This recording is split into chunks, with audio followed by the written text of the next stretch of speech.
Welcome, Enneagram 4.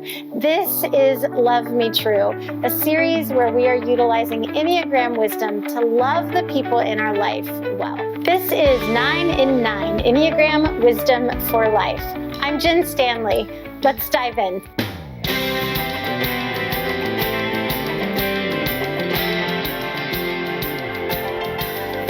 Enneagram 4, you are known as the romantic. And so, of course, this topic of loving well is meaningful to you. And I love that because you do see people well and you see the unique value in each person. And you're also very sensitive to disconnection. And so I think understanding how we disconnect and why, and then ways to come back together will be very beneficial for you because of that innate sensitivity. In our opening episode, I talked about the 3 ways that we discuss disconnection, being our core differences, expectations, and busted bids for connection. So to revisit those in light of the 4, some of the core differences that we're going to see with a 4 is heart-centered, very in touch with emotion, and actually a 4 will allow emotion to be a decision maker for them as well.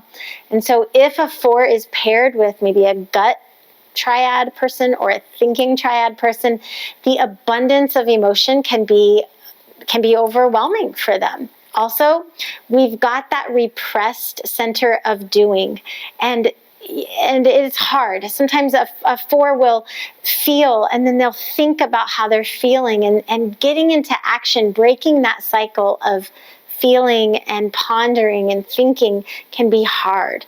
And so we've got that repressed center of doing, which can be a frustration for other people sometimes. Now, the time orientation of a 4 is in the past, and so they're going to be valuing the way things were. They're going to have a reminiscence about the past that it's probably been romanticized, honestly. And so it will contribute to the 4's difficulty in moving forward and making plans for the future. A 4's expectation in relationship is that there's going to be a deep sense of knowing one another, of having very meaningful and deep conversations and working together to impact the world in a meaningful way as well. The busted bid for connection for a 4. When a 4 is reaching for connection, what they really need is to be seen and known and understood in a deep way. They need to be noticed. They need to be appreciated. They need to feel seen. It is the deepest desire of an Enneagram 4. All right, Enneagram 4, I've picked out a very special heart that you can give to the people in your life that you love, and it has the word gratitude on it. And here's what I mean. First of all, focus on what you are grateful for in the moment. All the things that are present in the situation as it is right now. An Enneagram 4 must focus on gratitude so that they don't lose sight of what is available to them and is already present. Secondly, I want you to be very aware of the push and pull dynamic that happens for an Enneagram 4. And gratitude can help you do this. What I mean by push-pull is this idea of, I want you to be close to me, but when you are close to me, I push you away.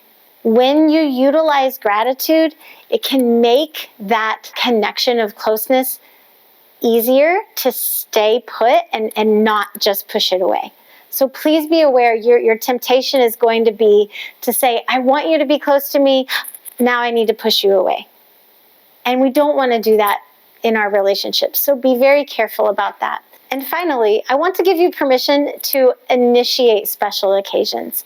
I know you want to be seen and celebrated, and so go for it. Don't wait on the other person to see, notice, and plan special occasions. Yes, you can communicate that that's important to you, but I want to give you permission to initiate and to take the action to create those special moments and occasions that you crave. If you want to love an Enneagram 4 well, your candy heart is going to be one of faithfulness. Faithfulness that you are not going to leave. A 4 struggles with having a fear of abandonment, and so you need to be a rock, steady, faithful, here for you person in their life. You also want to be faithful and steady and strong in light of the push and pull that will likely happen.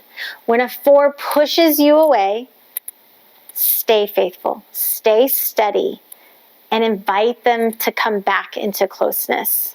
And finally, another way you can be faithful is you can be a space, be a container, be a person that can handle their big emotions. 4s have a lot of emotions, and they swing from high to low pretty quickly, very naturally. And so if you can be a faithful and solid, steady place that can handle the emotional being of a 4, that is a way to love them very well. Well, I hope you'll stay tuned, because in our next episode, we move to the first of our thinking-centered numbers, number 5. We'll see you there. Well, I could talk about the Enneagram and love all day long. There's so much goodness and so much that has helped my own life. I hope you'll continue to tune in for this series all month and check out the masterclass, The Way of Connection.